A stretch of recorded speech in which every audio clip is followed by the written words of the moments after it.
내가 너를 어떻게 키웠는데 그런 데서 산다는 거니? 여기 한 중년의 영국인 여성이 자신의 딸에게 격양된 목소리로 말하고 있습니다. 애지중지하며 키워온 자신의 딸을 차마 이런 곳에 보낼 수 없다며 가슴 아파하는데요. 하지만 그녀의 딸은 괜찮다며 걱정하지 말라는 미를 합니다. 이 모녀에겐 무슨 일이 벌어지고 있는 걸까요? 안녕하세요.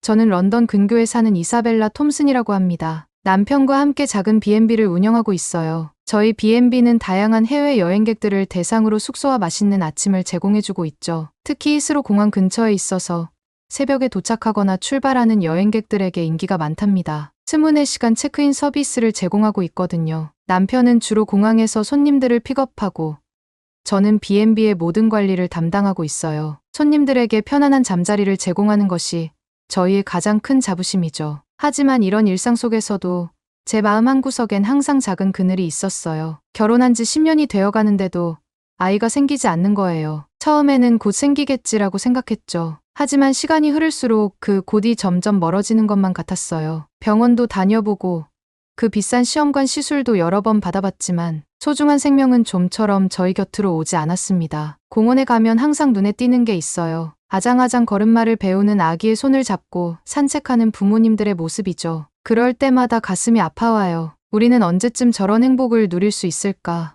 하는 생각에 한숨만 나오죠. 40대가 코앞으로 다가오니 점점 아이에 대한 희망도 포기하게 되더라고요. 친구들이 육아로 힘들어하는 모습을 보면서도 한편으로는 부러웠어요. 그래도 저에겐 항상 저를 사랑해주는 남편이 있으니 그걸로 위안을 삼았죠. 그러던 어느 날이었어요. 갑자기 속이 너무 안 좋아져서 B&B 카운터도 지키지 못하고 집에서 쉬고 있었어요. 머리가 어지럽고 구역질이 나서 괴로웠죠. 그때만 해도 제 몸에 새 생명이 자리 잡았다는 걸 전혀 몰랐어요. 남편이 제 얼굴색이 안 좋아지는 걸 보고 걱정돼서 급하게 응급실로 데려갔어요. 그리고 거기서 믿을 수 없는 소리를 들었죠. 축하드립니다.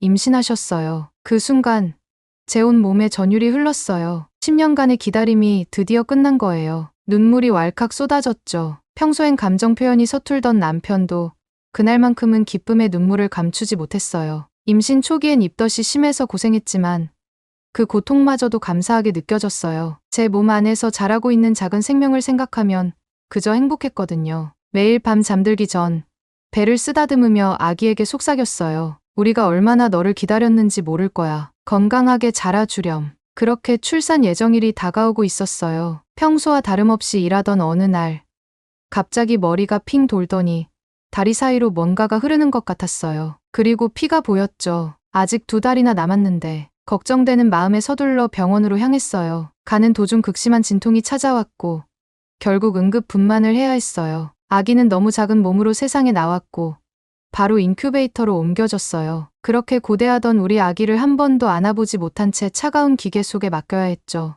의사 선생님은 제 나이 때문에 조산 위험이 있었다고 해요. 양수가 너무 빨리 터져서 아기가 나올 수밖에 없었대요. 아기가 잘 버텨줄 수 있을지 걱정된다는 말에 불안감은 더 커져만 갔어요. 하지만 우리 아기는 정말 강했어요. 씩씩하게 버텨주었고 드디어 인큐베이터에서 나와 저희 품에 안길 수 있었죠. 그 순간 정말 꿈만 같았어요. 아기를 안고 있으면 신이 주신 선물 같아서 가브리엘이라고 이름 지었어요. 신의 힘이란 뜻이거든요. 가브리엘, 아니 소피아는 우리의 전부였어요. 아기를 키우는 건 결코 쉬운 일이 아니었지만 소피아가 웃을 때면 밤새 울어도 모든 게 용서되는 느낌이었죠. 단지 걱정이라면 소피아가 또래들보다 조금 작다는 거였어요. 하지만 때가 되면 크겠지라고 생각하며 우리 부부는 소피아와 행복한 나날을 보냈답니다. 시간이 흘러 어느새 소피아는 아름답고 건강한 숙녀로 자랐어요. 애지중지 키운 외동인 만큼 우리 부부가 소피아에게 거는 기대도 컸죠.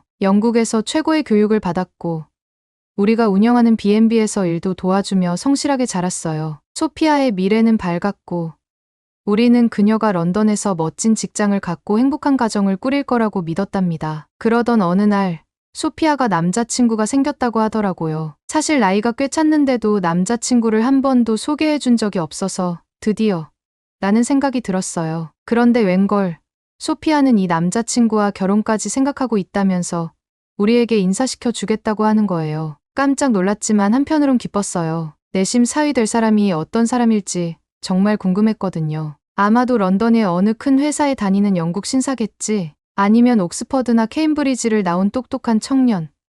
상상의 나래를 펴며 들뜬 마음으로 그날을 기다렸답니다. 드디어 제 생일날 소피아가 남자친구를 데리고 온다고 했어요. 우리 부부는 설레는 마음으로 집 정리를 하고 특별한 저녁 식사를 준비했죠. 영국 최고급 와인도 준비했어요. 귀한 손님이 오는 날이니까요. 그날 저녁 초인종이 울렸어요. 문을 열었는데 깜짝 놀랐어요. 웬 동양인 청년이 서 있는 거예요. 처음엔 혼란스러웠지만 이내 그가 소피아의 남자친구라는 걸 깨달았죠. 당황한 기색을 감추려 애쓰며 그를 안으로 맞이했어요. 소피아가 남자친구를 소개했어요. 이름은 김현우, 한국 사람이라고 하더라고요. 옥스퍼드에서 공학 박사 과정 중이라고 했어요. 현우는 유창한 영어로 인사를 건넸고 예의 바른 모습이었죠. 하지만 저는 여전히 혼란스러웠어요. 소피아가 동양인과 사귄다는 사실이 잘 받아들여지지 않았거든요. 식사 중에 소피아가 폭탄 선언을 했어요. 현우와 결혼해서 한국으로 가겠다는 거예요. 순간 숨이 멎는 것 같았어요. 우리의 소중한 딸이 그것도 먼 이국 땅으로 간다고? 게다가 한국이라니. 제가 아는 한국은 그저 작고 가난한 나라일 뿐이었어요. 소피아, 정신이 있니? 내가 어떤 삶을 포기하려는 건지 알기나 해. 제 목소리가 떨렸어요. 소피아는 단호했어요. 엄마, 난 성인이에요. 제 선택이고 책임질 수 있어요. 그 말에 가슴이 아팠어요. 10년을 기다려 얻은 딸이, 우리가 모든 걸 바쳐 키운 딸이 이렇게 떠나려 한다니 눈물이 났어요. 남편은 소피아의 선택을 존중해야 한다고 했지만 저는 쉽게 받아들일 수 없었어요. 소피아를 위해 우리가 얼마나 많은 걸 포기했는지, 얼마나 사랑했는지 소피아는 모르는 걸까요? 그날 밤 잠을 이루지 못했어요. 소피아가 한국에 가서 고생할 모습이 자꾸 떠올랐거든요. 우리가 뭘 잘못한 걸까? 소피아를 너무 과보호했나? 온갖 생각이 머릿속을 맴돌았어요. 결국 소피아는 우리의 반대에도 불구하고 현우와 결혼식을 올리고 한국으로 떠났어요. 그날 공항에서 소피아를 배웅하며 눈물을 참을 수 없었어요. 내 전부였던 딸이 저 멀리 날아가 버리는 것 같았거든요. 소피아가 떠난 후 B&B는 썰렁해졌어요. 매일 소피아의 방을 들여다보며 한숨만 쉬었죠. 남편은 저를 위로하려 했지만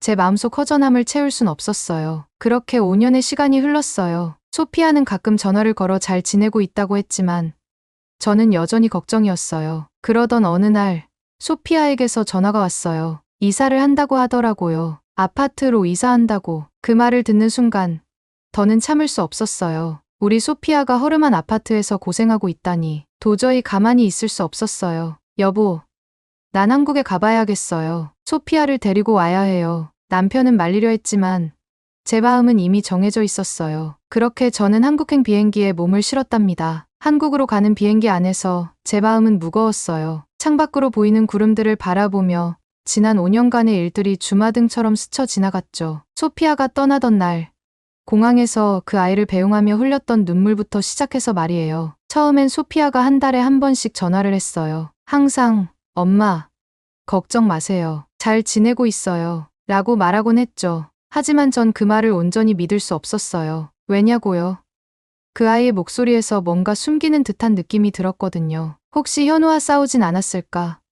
한국 생활에 적응하지 못하고 있는 건 아닐까? 오만 가지 생각이 들더라고요. 그래서 전 소피아에게 계속해서 영국으로 돌아오라고 했어요. 여기서 내 인생을 다시 시작할 수 있어. 우리가 도와줄게. 라고요. 하지만 소피아는 매번 고개를 저었죠. 엄마, 전 여기서 행복해요. 현우도 잘해주고 한국 생활도 재미있어요. 시간이 지날수록 소피아의 전화는 뜸해졌고 한 달에 한 번이던 통화가 2달에 한 번, 3달에 한 번으로 줄어들더니 결국엔 반년에 한 번 정도로 줄어들었죠. 그때마다 제 마음은 불안해졌어요. 우리 소피아가 나를 잊어가고 있구나. 남편은 저를 위로하려 했지만 그의 말도 제 마음의 구멍을 채우진 못했어요. 여보, 소피아는 이제 어른이에요. 자기 삶을 살아가고 있는 거예요. 우리도 그 아이를 믿고 지켜봐야 해요. 그의 말이 맞다는 걸 알면서도 모성의 본능은 쉽게 가라앉지 않았어요. 그러던 어느 날 소피아에게서 전화가 왔어요. 엄마, 우리 이사해요. 새 아파트로요. 그 말을 듣는 순간 제 심장이 쿵 내려앉는 것 같았어요. 영국에서 아파트는 보통 넓고 좁은 집을 의미하거든요. 우리 소피아가 그런 곳에서 산다고 생각하니 가슴이 아팠어요. 소피아, 괜찮니? 돈이 필요하면 말해. 엄마가 도와줄게. 제 목소리가 떨리고 있었어요. 하지만 소피아의 대답은 예상 밖이었어요. 엄마, 걱정 마세요. 우리 아파트 정말 좋아요. 나중에 보시면 놀라실 거예요. 그 말을 듣고 나니 더 이상 참을 수가 없었어요. 소피아가 어떤 상황에 처해 있는지 제 눈으로 직접 봐야겠다고 생각했죠. 그래서 한국행 비행기 표를 예매했어요. 남편은 말렸지만 제 마음을 돌릴 순 없었어요. 비행기 안에서 저는 계속해서 최악의 상황을 상상하고 있었어요. 좁고 낡은 아파트, 바퀴벌레가 기어다니는 부엌, 고장난 수도꼭지, 그리고 그 속에서 고생하고 있을 우리 소피아의 모습까지요. 제가 소피아를 제대로 키우지 못한 걸까요? 옆자리의 승객에게 중얼거리듯 말했어요. 그분은 영어를 몰라 그저 미소만 지어 보였지만 전 제 잘못을 되새기고 있었죠. 11시간의 긴 비행 끝에 인천공항에 도착했어요. 피곤했지만 소피아를 빨리 만나고 싶은 마음에 발걸음을 재촉했죠. 공항을 빠져나와 택시를 탔어요. 여기로 가주세요. 소피아가 보내준 주소가 적힌 종이를 기사님께 건넸어요. 차창 밖으로 스쳐 지나가는 서울의 풍경을 보며 제 마음은 점점 더 불안해졌어요. 소피아야, 엄마가 간다. 그동안 힘들었지? 이제 엄마가 데리고 갈게. 택시가 소피아의 아파트 단지 앞에 멈춰 섰을 때 저는 눈을 의심했어요. 고층 빌딩들이 늘어서 있는 모습이 뉴욕의 맨해튼을 연상시켰거든요. 여기가 정말 소피아가 사는 곳인가? 의문이 들었지만 택시 기사님은 고개를 끄덕이며 이곳이 맞다고 했어요. 그런데 이게 무슨 일이죠? 눈앞에 펼쳐진 광경은 제가 상상했던 아파트와는 전혀 달랐어요. 여기가 소피아가 사는 곳이라고요? 믿기지 않았어요. 아파트 단지로 들어가니 더 놀라웠어요. 잘 정돈된 조경, 깨끗한 도로, 그리고 보안시설까지. 마치 고급 리조트에 온 것 같았어요. 영국에서 아파트라고 하면 보통 낡고 좁은 집을 떠올리는데 이건 완전히 달랐죠. 로비에 들어서자 호텔 같은 분위기에 다시 한번 놀랐어요. 반짝이는 대리석 바닥, 우아한 샹들리에, 이런 곳에서 우리 소피아가 산다니 믿기지 않았어요. 엘리베이터를 타고 49층으로 올라갔어요. 숨이 멎을 것 같았죠. 문이 열리고 소피아의 집으로 들어섰을 때 저는 말을 잃었어요. 넓은 거실, 통유리창 너머로 보이는 서울의 전경. 이건 제가 상상했던 것과는 너무나도 달랐어요. 엄마, 우리 집 어때요? 소피아가 물었어요. 저는 그저 입을 벌린 채 고개를 끄덕일 뿐이었죠. 창가로 다가가 바깥을 내다봤어요. 아찔한 높이에 잠시 어지러웠지만 곧 그 멋진 전망에 매료되고 말았죠. 서울의 야경은 정말 환상적이었어요. 뉴욕이나 파리 못지않았죠. 소피아, 이게 다 뭐니? 너희가 이렇게 잘 살고 있었다니. 제 목소리가 떨렸어요. 소피아는 웃으며 말했어요. 엄마, 이제 아시겠어요? 제가 왜 여기서 살고 싶어 했는지. 그때 갑자기 서늘한 바람이 느껴졌어요. 깜짝 놀라 주위를 둘러보니 천장에서 바람이 나오고 있었어요. 이게 뭐니? 제가 물었어요. 시스템 에어컨이에요.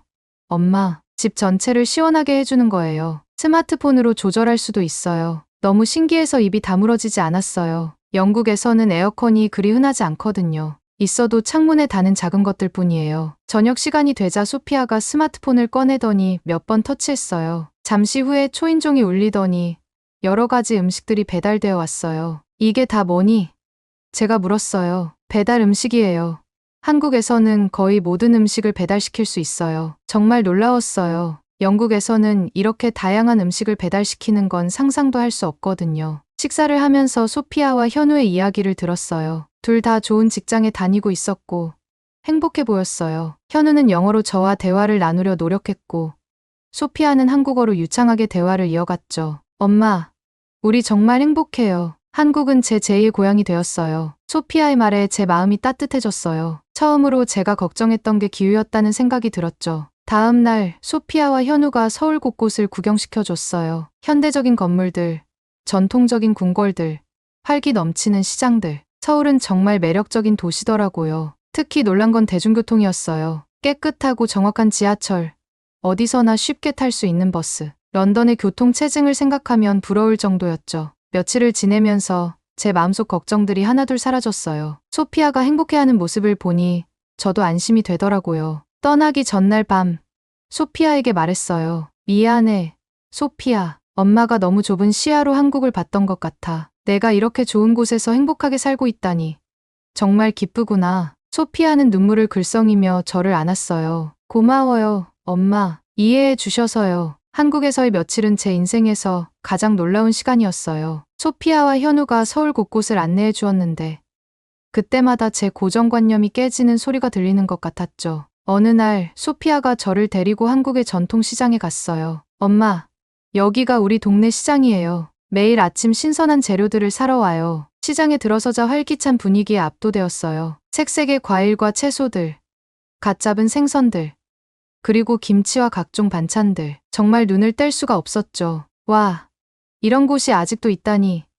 제가 감탄하자 소피아가 웃으며 말했어요. 엄마, 한국은 전통과 현대가 공존하는 나라예요. 이런 전통 시장도 있지만 온라인으로 장을 보는 사람들도 많아요. 그 말을 듣고 생각했어요. 내가 얼마나 한국에 대해 모르고 있었던 걸까? 다음 날은 현우가 회사 점심시간을 이용해 우리를 데리고 나갔어요. 현대적인 오피스 빌딩이 즐비한 강남 한복판의 식당으로 갔는데 그곳에서 맛본 한식의 맛은 정말 놀라웠어요. 이게 한국의 직장인들이 매일 먹는 점심이야.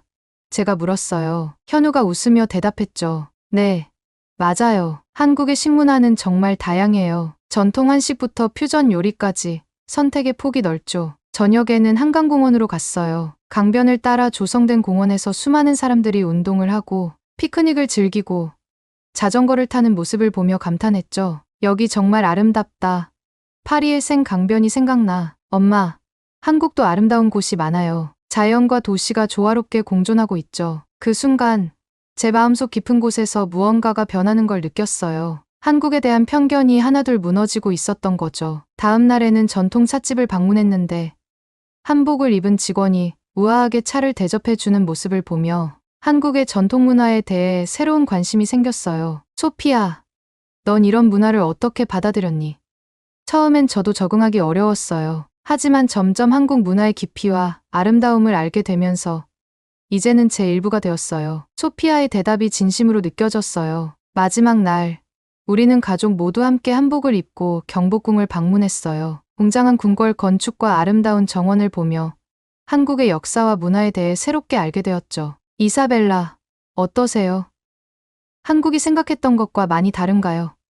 현우가 물었어요. 저는 잠시 생각에 잠겼다가 대답했어요. 많이 다르구나. 얼마나 편견에 사로잡혀 있었는지 알 것 같아. 그날 밤, 호텔 방으로 돌아와 창밖으로 서울의 야경을 바라보며 생각에 잠겼어요. 제가 얼마나 좁은 시야로 세상을 바라보고 있었는지, 그리고 그것이 얼마나 잘못되었는지를 깨달았죠. 내가 이렇게 좋은 곳에서 행복하게 살고 있다는 걸 이제야 알게 되었구나. 소피아는 눈물을 글썽이며 저를 꼭 안아주었어요. 그 순간, 저는 결심했어요. 더 이상 편견에 사로잡히지 않고 열린 마음으로 세상을 바라보기로요. 그리고 소피아와 현우의 선택을 진심으로 축복해 주기로 말이에요. 한국에서의 마지막 날, 소피아와 현우가 특별한 저녁 식사를 준비했어요. 그들의 아파트 테라스에서 서울의 야경을 바라보며 식사를 하게 될 거라고 했죠. 테라스에 들어서는 순간, 저는 말을 잃었어요. 눈앞에 펼쳐진 광경이 너무나 아름다웠거든요. 와, 이게 정말 너희가 매일 보는 풍경이니? 제가 감탄했어요. 우리는 매일 이 풍경을 보며 하루를 시작하고 마무리해요. 아름답지 않나요? 테이블에 앉아 식사를 시작하는데 현우가 한국 전통 주류인 소주를 따라주었어요. 처음엔 거절하려고 했지만 소피아의 권유로 한 잔 받아들었죠. 우리 가족의 건강과 행복을 위해 건배해요. 현우가 말했어요. 소주 한 모금을 마시고 나니 이상하게 마음이 따뜻해지는 걸 느꼈어요. 그동안 쌓아왔던 편견과 걱정들이 술과 함께 녹아내리는 것 같았죠. 식사를 하면서 우리는 그동안 나누지 못했던 이야기들을 나눴어요. 소피아와 현우가 어떻게 만났는지, 한국에서의 생활이 어떤지, 그리고 그들의 미래 계획에 대해서요. 엄마, 사실 우리에게 깜짝 소식이 있어요. 저희 아이를 가졌어요. 소피아가 말했어요. 순간 저는 숨이 멎는 것 같았어요. 기쁨과 놀라움, 그리고 약간의 걱정이 동시에 밀려왔죠. 정말이니? 오, 소피아.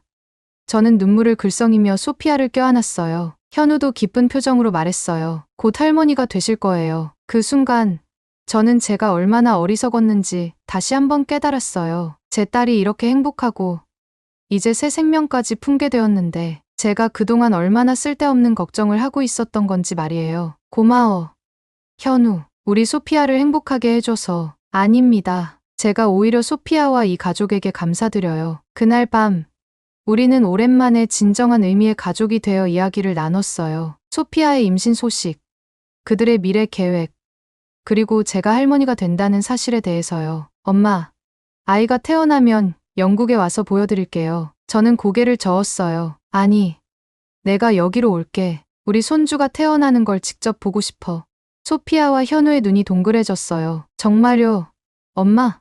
소피아가 놀라서 물었어요. 그럼, 당연하지. 나도 이제 한국이 좋아졌어. 우리 손주가 이렇게 아름답고 발전된 나라에서 자란다고 생각하니 기쁘기까지 해. 그날 밤, 호텔로 돌아와 짐을 싸면서 많은 생각이 들었어요. 다음 날 아침, 공항으로 가는 차 안에서 소피아가 물었어요. 엄마, 정말 한국이 마음에 드세요? 저는 미소 지으며 대답했어요.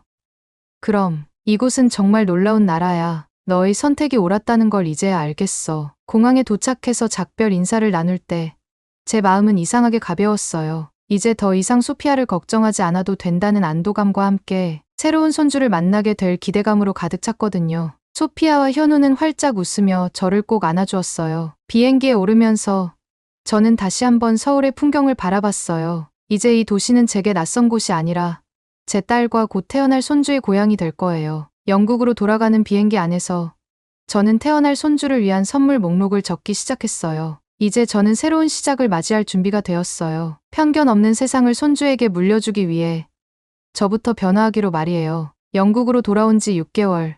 저는 완전히 다른 사람이 되어 있었어요. 한국에서의 경험은 제 인생을 180도 바꿔놓았거든요. 이제 저는 매일 아침 한국 뉴스를 찾아보고 한국어 공부도 시작했어요. 심지어 B&B 메뉴에 한식도 추가했답니다. 여보, 오늘은 비빔밥을 만들어 볼까요?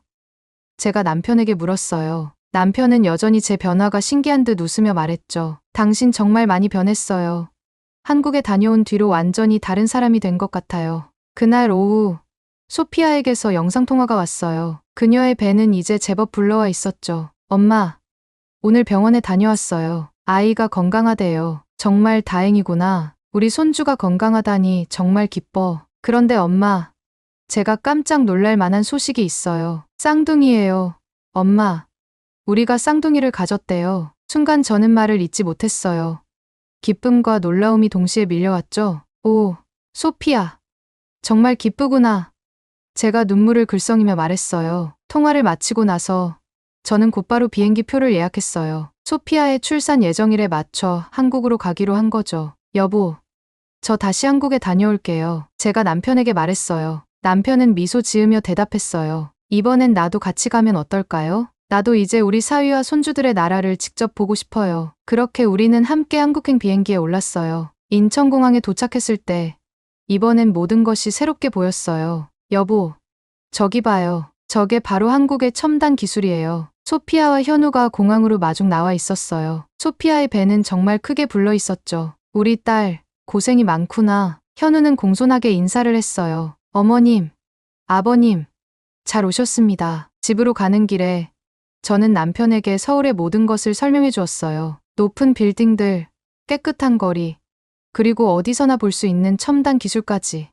여보, 당신 말이 맞았어요. 이곳은 정말 놀라운 나라네요. 남편이 감탄했어요. 며칠 후, 소피아가 진통을 시작했다는 연락을 받았어요. 우리는 서둘러 병원으로 향했죠. 병원은 제가 상상했던 것보다 훨씬 현대적이고 깨끗했어요. 의사와 간호사들은 모두 친절하고 전문적이었죠. 몇 시간의 진통 끝에 드디어 우리 손주들이 태어났어요. 이름은 뭐라고 지을 거니? 제가 물었어요. 소피아와 현우는 서로 바라보며 미소 지었어요. 남자아이는 이안이라고 하고 여자아이는 소라라고 하려고 해요. 소피아가 대답했어요. 영국식 이름과 한국식 이름이네. 네.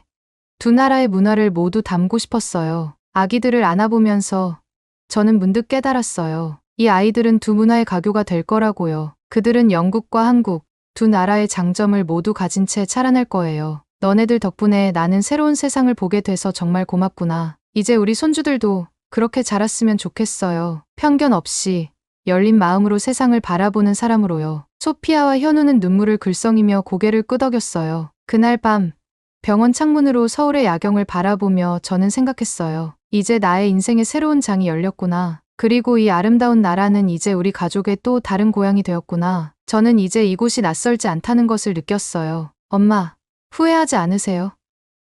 제가 한국에 온 것을. 전혀. 오히려 고마워. 내 덕분에 나는 새로운 세상을 알게 되었어. 그리고 이렇게 아름다운 손주들도 얻었고. 현우가 말을 이었어요. 저희도 감사해요, 어머님. 처음엔 어려움도 있었지만 이제는 정말 행복해요. 우리는 잠시 멈춰서서 서울의 야경을 감상했어요. 높은 빌딩들 사이로 보이는 남산타워, 한강에 비치는 불빛들, 모든 것이 그림 같았죠. 우리는 이제 영국과 한국, 두 나라 모두의 아름다움을 볼 수 있게 되었어. 저녁 식사 시간, 우리는 한식당에서 맛있는 음식을 즐겼어요. 불고기, 김치, 비빔밥. 이제는 이 모든 음식들이 제게 친숙해졌죠. 식사를 마치고 호텔로 돌아가는 길에 저는 문득 제 인생이 얼마나 풍요로워졌는지 깨달았어요. 한국이라는 나라를 알게 되고 이 문화를 사랑하게 되면서 제 세계관이 넓어진 거죠. 다음 날 아침, 공항으로 가는 차 안에서 저는 생각했어요. 이 여정이 때로는 힘들었지만 그만큼 아름답고 값진 경험이었어. 그리고 속으로 다짐했죠. 다음에 올 때는 한국어로 인사할 수 있기를. 이렇게 우리 가족의 새로운 장이 시작되었어요. 두 문화, 두 나라, 그리고 무한한 가능성이 펼쳐진 미래를요. 앞으론 우리 가족은 행복만 일만 남았어요. 늘 건강하고 평생 화목한 가정으로 남길 바라는 마음으로 글을 마칩니다. 지금까지 제 사연을 들어주셔서 감사해요. 저기요, 여기 좀 봐달라고요. 혼잡한 병원 안. 한 젊은 남성이 다급한 목소리로 소리치고 있습니다. 남성 옆에는 한 여성이 가슴 통증을 호소하며 아파하고 있는데요. 그 순간 병원 관계자들이 달려와 여성을 부축해 진료실로 데려갑니다. 그리고 얼마 후, 이 남성은 이건 말도 안 된다며 누군가에게 화를 내고 있는데요. 과연 이 남성에게 무슨 사연이 있는 걸까요? 안녕하세요.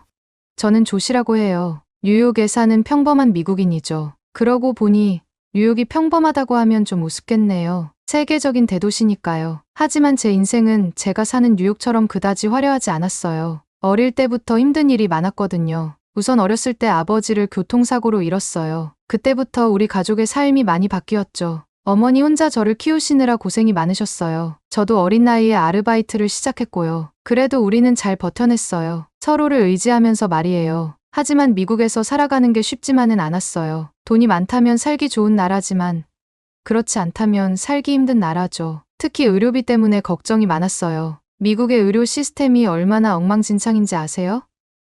저희 같은 평범한 사람들에겐 정말 최악인데, 한 번은 제가 독감에 걸려서 병원에 갔었는데 진료비가 무려 $500나 나왔어요. 그것도 보험 적용 후에 말이에요.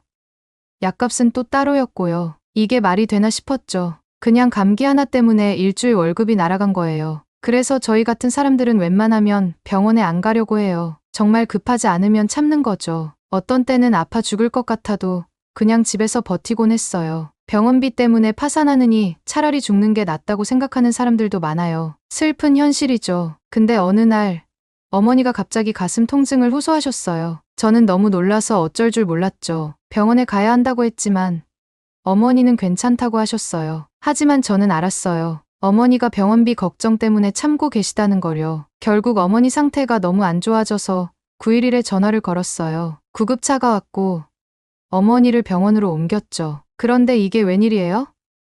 나중에 구급차 이용료로만 $1200가 청구된 거예요. 그것도 5분 거리를 간 것뿐인데 말이에요. 병원에서는 어머니가 심장 질환이 있다고 했어요. 스텐트 시술이 필요하다고 하더라고요. 그런데 그 비용을 듣고 저는 정말 눈물이 났어요. 보험 적용 후에도 몇만 달러가 든다는 거예요. 저희에겐 감당할 수 없는 금액이었죠. 한 달을 바쁘게 일해서 버는 돈이 $2000인데 몇만 달러는 제가 어떻게 할 수 없는 금액이라 생각했죠. 어머니도 이 사실을 아셨는지 결국 시술을 포기하셨어요. 대신 약물 치료를 받기로 했죠. 하지만 그것도 만만치 않았어요. 매달 약값으로만 수백 달러가 들어갔으니까요. 저는 밤낮 없이 일했어요. 어머니 약값을 벌기 위해서요. 그렇게 살다 보니 점점 지쳐갔어요. 이게 과연 사는 건가 싶었죠. 매일 아침 일어나면 두려웠어요. 오늘은 또 어떤 의료비 폭탄이 떨어질까 하고요. 그렇게 미국에서의 삶이 점점 버거워졌어요. 그러던 어느 날 우연히 인터넷에서 한국의 의료 시스템에 대한 글을 봤는데 처음엔 믿기지 않더라고요. 그렇게 저렴한 비용으로 질 좋은 의료 서비스를 받을 수 있다니 말이에요. 호기심에 더 찾아보기 시작했죠. 한국의 의료보험 제도, 병원 시스템, 의료 기술 등에 대해 알아갈수록 놀라웠어요. 특히 외국인도 쉽게 의료 서비스를 받을 수 있다는 점이 인상적이었죠. 그때 제 머릿속에 이런 생각이 스쳐 지나갔어요. 혹시 우리도 한국에 가볼까? 처음엔 그냥 헛된 꿈이라고 생각했어요. 어머니의 상태가 점점 나빠지는 걸 보면서 그 생각은 점점 구체화되기 시작했죠. 어느 날 밤, 저는 결심했어요. 한국에 가보기로요. 물론 쉬운 결정은 아니었어요. 낯선 나라에 가는 것도 두렵고, 언어도 통하지 않을 테고, 미국만큼은 아니지만 돈도 많이 들 거라는 걱정도 있었죠. 하지만 이대로 미국에 있다간 어머니의 건강은 물론이고, 우리 가족의 삶 자체가 위험해질 것 같다는 생각이 더 크게 들었죠. 그래서 저는 모든 걸 걸기로 했어요. 집을 팔고, 차도 팔고, 그동안 모아둔 돈을 모두 끌어모았고, 이를 본 주변 사람들은 미쳤다고 했어요. 하지만 저는 상관하지 않았어요. 어머니를 위해서라면 뭐든 할 수 있었으니까요. 비행기 표를 예약하고, 숙소도 알아보고, 병원 정보도 찾아봤어요. 한국어 공부도 시작했죠. 안녕하세요. 감사합니다 같은 기본적인 인사말부터요. 떨리는 마음으로 출국 날짜를 기다렸어요. 그리고 마침내 그날이 왔어요. 비행기에 오르고 나니 정말 실감이 나더라고요. 우리가 정말 한국으로 간다니 믿기지 않았어요. 어머니는 걱정 반 기대 반의 표정으로 창밖을 바라보고 계셨죠. 저도 마음이 복잡했어요. 이게 과연 옳은 결정일까?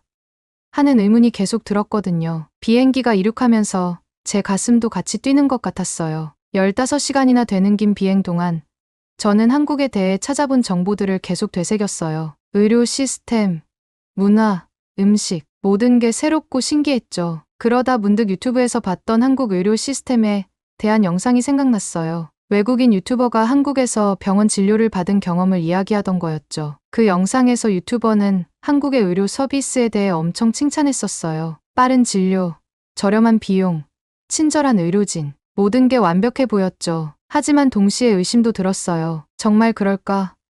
너무 좋게만 포장한 건 아닐까?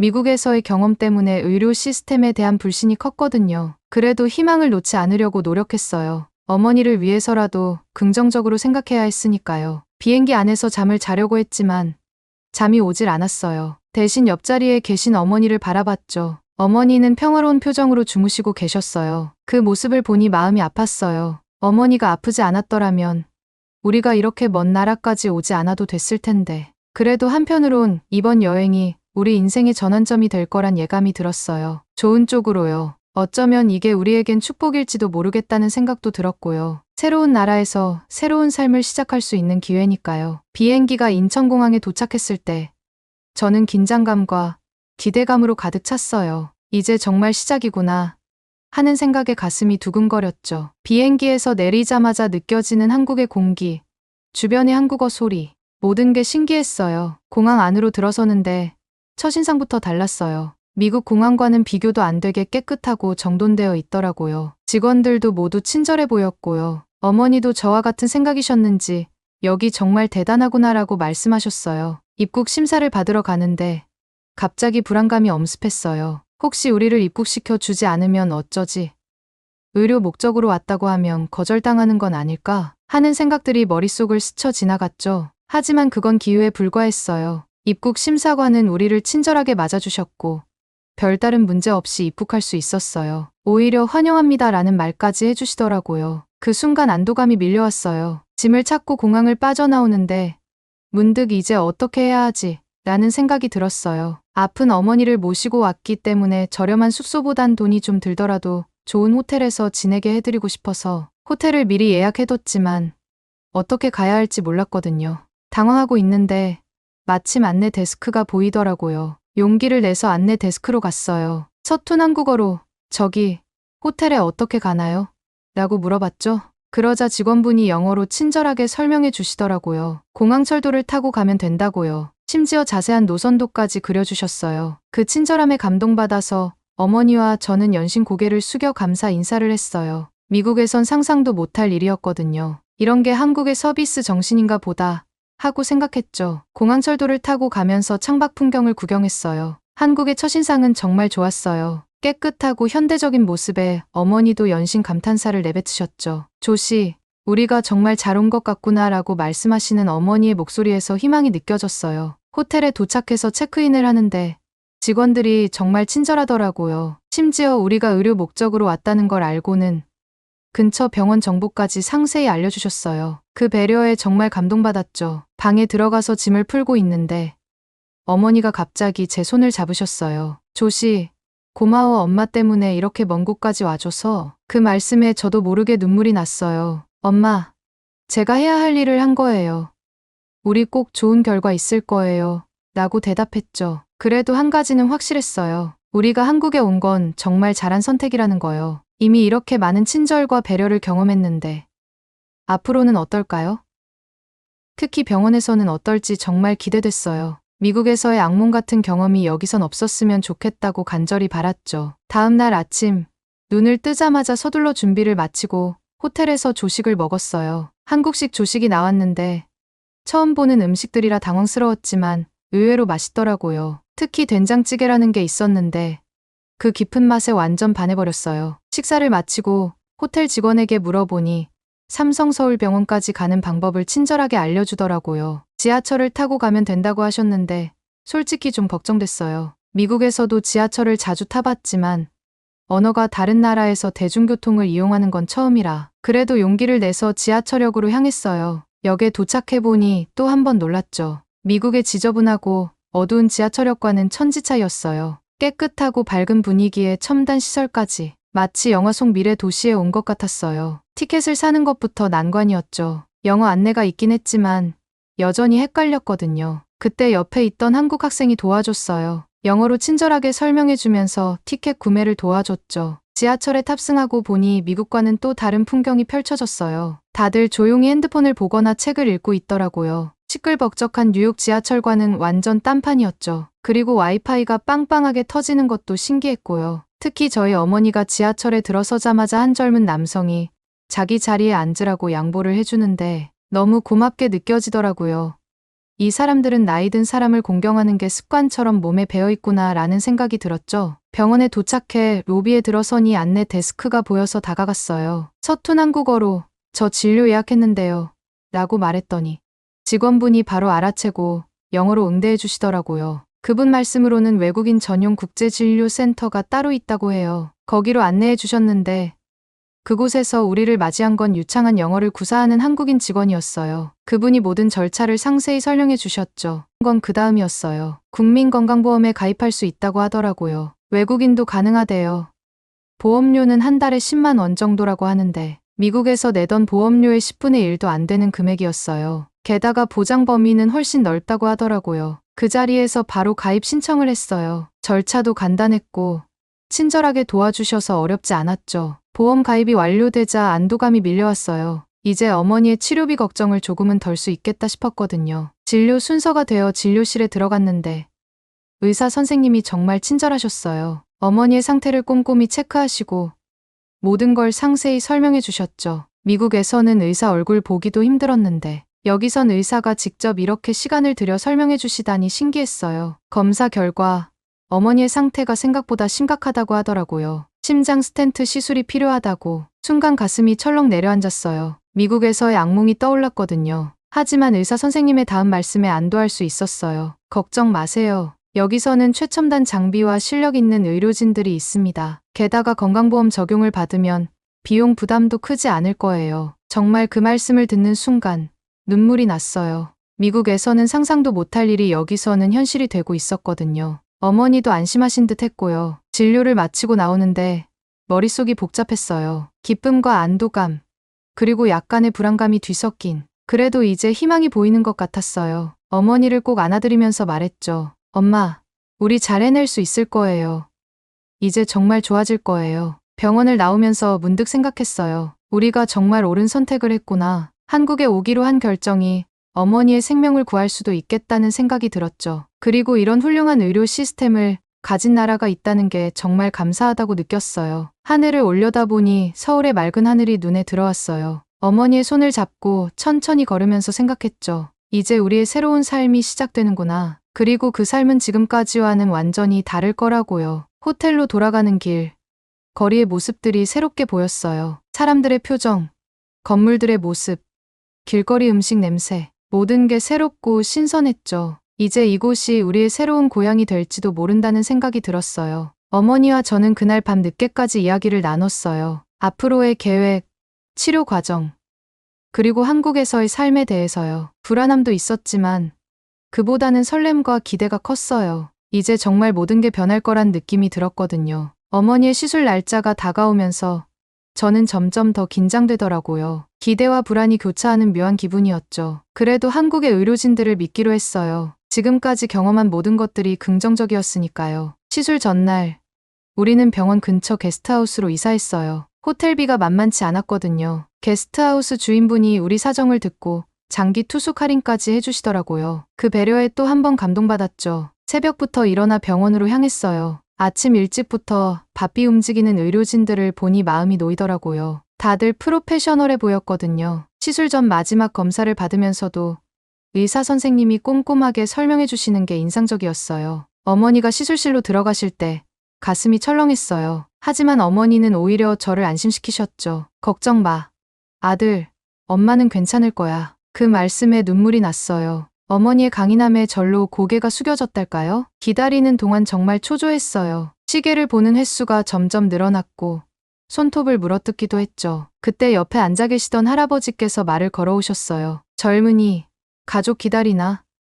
걱정 마시게 여기 의사들 실력이 대단하다네. 그 말씀에 조금은 안심이 됐어요. 할아버지와 이런저런 얘기를 나누다 보니 시간이 좀 빨리 가는 것 같더라고요. 한국의 의료 시스템, 문화, 음식 등에 대해 많이 배웠죠. 특히 할아버지께서 들려주신 한국의 발전 역사는 정말 인상 깊었어요. 드디어 의사 선생님이 나오셨을 때 심장이 멎는 줄 알았어요. 다행히 좋은 소식이었죠. 시술이 성공적으로 끝났다고 해요. 안도의 한숨이 절로 나왔어요. 어머니를 뵈러 병실에 들어갔을 때 어머니의 얼굴에서 생기가 돌아오는 게 보이더라고요. 조시, 고마워. 내 덕분에 엄마가 살았어. 어머니의 그 한마디에 눈물이 왈칵 쏟아졌어요. 그동안의 모든 고생과 걱정이 눈 녹듯 사라지는 것 같았달까요? 퇴원 후 우리는 서울 곳곳을 다니며 회복기를 보냈어요. 한강공원에서 산책도 하고 남산타워도 올라가 보고 매일매일이 새로운 경험의 연속이었죠. 특히 청계천을 걸으면서 어머니와 나눈 대화는 잊을 수가 없어요. 조시,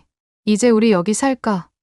어머니의 그 말씀에 저도 모르게 고개를 끄덕였어요. 저도 그 생각을 하고 있었거든요. 한국에서의 삶이 우리에게 새로운 기회를 줄 것 같았어요. 그래서 우리는 결심했어요. 한국에 정착하기로요. 물론 쉽지 않은 결정이었죠. 언어도 다르고 문화도 다르니까요. 하지만 지금까지 경험한 한국의 모습을 생각하면 충분히 도전해볼 만하다고 생각했어요. 가장 먼저 한 일은 한국어 학원을 등록한 거예요. 매일 아침 학원에 가서 열심히 한국어를 배웠죠. 처음엔 정말 어려웠어요. 발음도 힘들고 문법은 더 복잡하고. 하지만 포기하지 않았어요. 어머니도 저와 함께 열심히 공부하셨고요. 학원 다니면서 많은 외국인 친구들도 사귀었어요. 다들 저처럼 한국에 매료되어 온 사람들이더라고요. 그들과 이야기를 나누면서 한국의 매력에 대해 더 많이 알게 됐죠. K-pop, 한식, 한국 드라마, 정말 다양한 면에서 한국이 세계를 매료시키고 있다는 걸 실감했어요. 그러던 어느 날 학원 선생님께서 사회통합 프로그램에 대해 알려주셨어요. 한국에 정착하려는 외국인들을 위한 프로그램이래요. 한국어와 한국 문화를 배우고 나중에는 영주권도 신청할 수 있다고 하더라고요. 어머니와 상의 끝에 우리는 그 프로그램에 등록하기로 했어요. 매주 토요일마다 수업을 들으러 다녔죠. 한국의 역사, 문화, 법률 등 다양한 내용을 배웠어요. 처음엔 어려웠지만 점점 재미를 느끼기 시작했어요. 서로 돕고 살아가는 모습. 그게 바로 우리가 한국에서 경험한 친절과 배려의 근원이었던 거죠. 프로그램을 통해 한국 사회에 대한 이해도 깊어졌어요. 빠른 경제 성장의 이면에 있는 노력과 희생, 현대와 전통이 공존하는 모습, 끊임없이 발전하려는 의지 등 한국이라는 나라가 점점 더 매력적으로 다가왔죠. 물론 어려움도 있었어요. 가끔은 향수병에 시달리기도 했고 문화 차이로 인한 오해도 있었죠. 하지만 그때마다 우리를 따뜻하게 대해주는 한국 사람들 덕분에 이겨낼 수 있었어요. 어느새 6개월이 지나고 우리의 한국어 실력도 많이 늘었어요. 이제는 간단한 대화는 물론 뉴스도 어느 정도 이해할 수 있게 됐죠. 어머니도 동네 아주머니들과 수다를 떨 정도로 한국어가 늘으셨고요. 그러던 어느 날 어머니가 제게 말씀하셨어요. 조시, 우리 정말 잘 왔구나. 이제 이곳이 우리 집인 것 같아. 그 말씀을 듣는 순간 가슴이 뭉클해졌어요. 맞아요. 이제 한국은 우리의 새로운 집이 된 거예요. 한국에서의 생활이 점점 익숙해지면서 저는 이곳에서의 미래를 진지하게 고민하기 시작했어요. 어머니의 건강도 많이 좋아지셨고 우리의 한국어 실력도 나날이 발전하고 있었거든요. 그러던 어느 날 사회통합 프로그램 선생님께서 취업에 대한 정보를 주셨어요. 외국인을 위한 취업 박람회가 열린다고 하더라고요. 솔직히 처음엔 망설여졌어요. 제가 과연 한국에서 일할 수 있을까? 언어도 문화도 다른데. 하지만 어머니께서 등을 떠밀어 주셨죠. 조시, 넌 할 수 있어. 지금까지 잘해왔잖아. 그 말씀에 용기를 내어 박람회에 참가하기로 했어요. 박람회장에 들어서는 순간 놀라움을 금치 못했어요. 이렇게 많은 회사들이 외국인 인재를 찾고 있다니.